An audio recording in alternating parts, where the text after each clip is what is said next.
Hey everyone, welcome back to my channel. So, I was supposed to make weekly videos, but the whole October was like a huge mess for me. I had some health issues and I couldn't seem to catch a break. But now I'm doing much better and I'm ready to do this all over again. So today we're diving in a topic that I think a lot of us struggle with, owning who you are. So whether it's dealing with self-doubt or haters or fake friendships, it can be really hard to stay true to yourself. So today I'll be sharing some personal experiences, some practical tips on how to overcome self-doubt or handle negativity or how to deal with toxic friendships. So let's get into it. Let's start with self-doubt because this has been a whole thing for me, honestly, my whole life. Whether it's starting something new or putting myself out there or doing even the smallest thing, I've always had this voice in my head that questioned everything I do. And that's the thing with self-doubt. It like sneaks up on you and it makes you feel like you're not good enough. I felt like imposter more times than I can count, honestly. Like I'm somehow faking it and people will eventually realize that I don't belong. Even though I've accomplished so many things and I should be proud of myself, I still have that tiny little voice in my head that's saying like, you're not good enough. I'll accomplish something and instead of feeling proud of myself, I would just go, oh, but that was just, that was just luck, or someone else could have done it better. And I used to think that one day it will just magically go away. That one day I'll just wake up and I would feel like completely confident with everything I do. But what I've learned is that self-doubt doesn't go like away, not like completely. It's just more about learning how to deal with it and how to make that little voice in your head go away. So here's the thing, I've gotten better at catching myself when I start self-doubting. I don't let it spiral like I used to. Now when I hear that little voice in my head saying like you're not good enough, I just pause for a second and ask myself like, wait, but is this really true? Most of the time it's not, it's just fear. So now instead of letting it take control over me, I just realize what it is. It's self-doubt. And I always remind myself of why I started and how far I've come already. I'm still learning and I'm still growing. It's about progress, it's not about perfection. So let's talk about why self-doubt happens. Because I know a lot of us feel it, but most of the time we don't understand the reason why. One of the biggest reasons of why it happens is fear of failure or rejection. We are scared to put ourselves out there because what if we fail, right? What if we're not good enough? We don't want to feel embarrassed or judged. We just want to stay in our comfort zones where it's safe. But the truth is, the fear of failure is holding us back more than the actual failure ever could, And then there's also comparison, and we all know social media makes it worse. We see people on there that they seem like they have it all together, and we ask ourselves, why can I be like that? But what we forget is that everyone is on their own path in this life. And what you see is only a small part of their story. So yeah, self-doubt is completely normal. It's something we all have to go through it, but it doesn't have to define us. You're completely allowed to doubt yourself sometimes, but don't let that doubt stop you from going after what you truly want. The only way to get past it is to take action, to celebrate your progress, and to surround yourself with people who are going to lift you up. So now let's talk about haters. We've all dealt with them in some points of our lives, either it's online or in real life. But here's the thing with haters. Haters don't hate you because of who you are. They hate you because of what's inside of them. Most of the time, people who are mean or negative, they're just projecting their own insecurities onto you. It's easier for them to go and tear someone else down than to actually face their own issues. For the longest time, I would let haters get to me. Like, seriously. All my life, I would focus on the negative stuff people would say about me. I could get like 100 positive comments, and if there was just one negative in there, I would just remember that one. If someone told me something nice, I wouldn't believe them. It's like the negativity had this power over me. I've also had so many online haters, especially when I started to put myself out there more. I remember getting comments like, "Your nose is too big," or "You're too skinny." And before that, when I was a teenager and I was maybe a little like chubby and stuff, then the comments were like, "Oh, you're fat, you're too fat," or "You're too ugly," or stuff like that. And it didn't matter what I did, someone always had something to say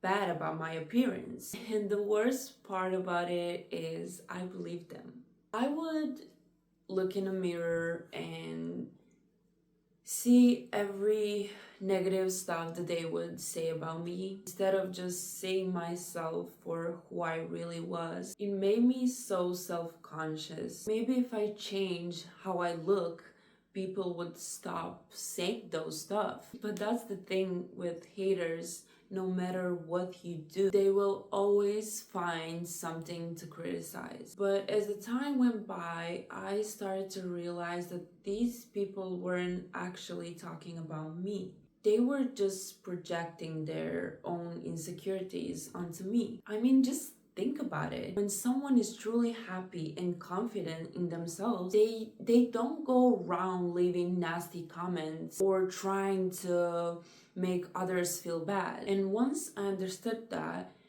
it got a lot easier for me to not let words affect me that much. In fact, I started to pity them. I mean, imagine being so hurt and so insecure in your own life that you feel better by tearing someone else down.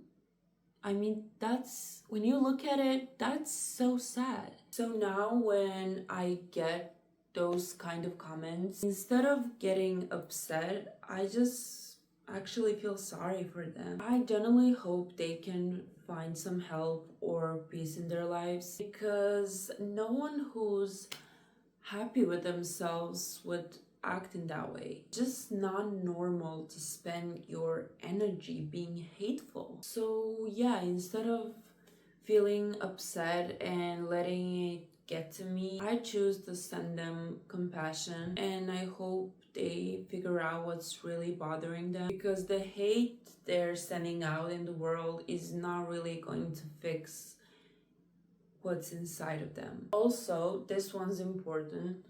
Don't feed the trolls. Engaging with haters is just giving them the attention they're looking for. They want a reaction out of you. They want to get under your skin. So the best thing you can do is ignore them. Block them if you need to. Delete their comments. Don't waste your energy arguing with them. I've had haters in my life who, after I deleted their mean comment, would actually come back and make fun of me for deleting their comment. They'll be like, oh, so she can handle the truth, or wow, she's so sensitive, she can't even take some sort of like criticism. Honestly, it's so pathetic how far some people will go just to get a reaction out of you. That's why it's so important not to let them to drag you into their negativity, because you're not going to change their mind and you'll just end up feeling worse. Trust me, the best thing you can do is protect your peace. One thing that helped me with this is working on my confidence. When you know who you are and when you're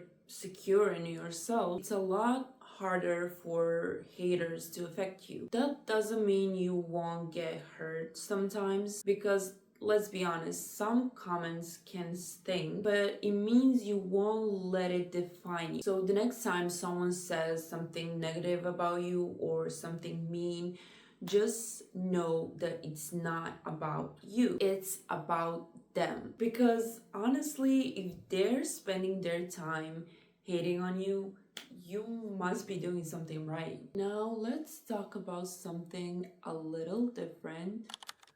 Fake friendships. I'm sure many of us have been through this, and let me tell you, fake friends are sometimes just like haters. They're secretly rooting for you to fail, but they pretend like they care about you. They're just different kind of haters. These are the people who only show up when they need something from you and who maybe even criticize you behind your back even though they're smiling to your face. It's tricky because these people can be very good at pretending. They'll be there when, things are good, but when you hit a rough patch or when you start succeeding more than they do, suddenly they're distant, or worse, they start like tearing you down. I have had every kind of fake friendships that you can imagine. I'm not gonna go into details right now because that's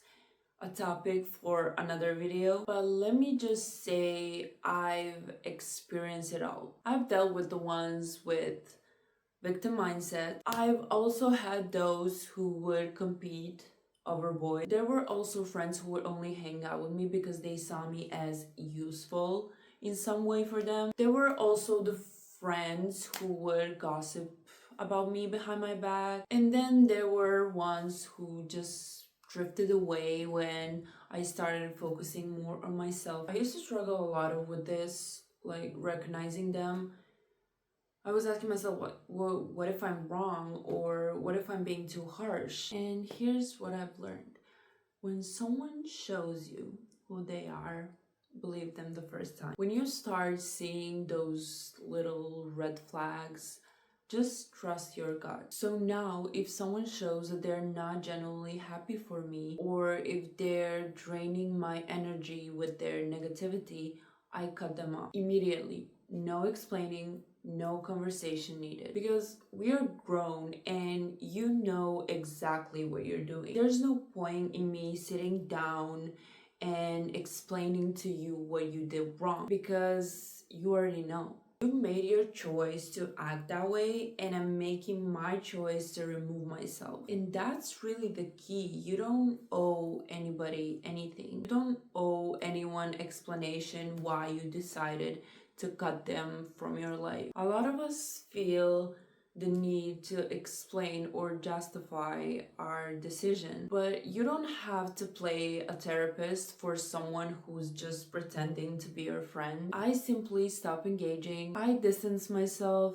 and if they don't get a hint, I completely remove them from my life. Maybe for some of you this sounds harsh, but believe me, it's about protecting your peace, because real friends are there to uplift you, support you, and be with you through thick and thin. So at the end of the day, everything we've talked about, self-doubt, haters, fake friendships, it all ties back to one thing, and that is owning who you are. Owning who you are is letting go of that fear of judgment, letting go of the need to be perfect, and accepting that you're enough just the way you are. You don't have to change yourself just to fit into somebody else's standard. Owning who you are is about fully embracing you, your imperfections, your strengths, and your passions. So over time, I learned that none of this defines me. Those doubts, those haters, those fake friendships, in reality, they're just distractions. When I started to truly own who I am, I stopped letting those distractions control me. I stopped living up to other people's expectations. I realized that the only person I need to impress is myself. So here's what I want you to take from this. You deserve to be your true self. There will always be people who doubt you, who criticize you, who are pretending to be your friend, but none of that should stop you from embracing your true self. Owning who you are is a journey, and I'm still on that journey myself. I'm not perfect and I don't have everything figured out, but what I do know is that I'm fully committed to being true to myself, and I want to encourage you to do the same. And I hope that by sharing my experiences and my stories and my tips, I can help you feel less alone and more empowered to be the best version of yourself. So now, before we wrap up, I want to give you a little homework because you learn by doing, not just by listening. So I want to give you these 3 little steps that I want you to do. First one, I want you to write down 3 things that you're proud of about yourself, because this will remind you that you are already capable and worthy. Second one is identify one negative voice in your life, whether it's online hater or fake friend or even like inner voice in your head, and just decide how you're going to stop engaging with it. Whether that means blocking someone, distancing yourself from toxic person, or just practicing like meditation or mindfulness so you can stop the negative talk in your head. This step will help you protect your peace.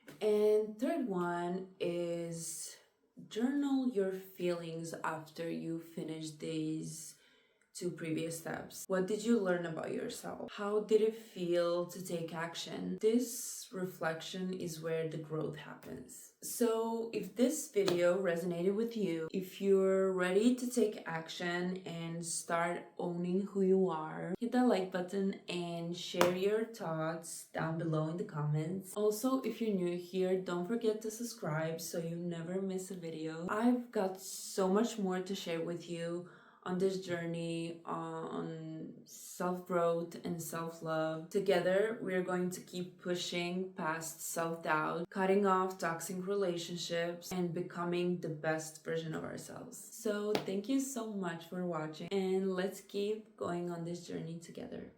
Bye.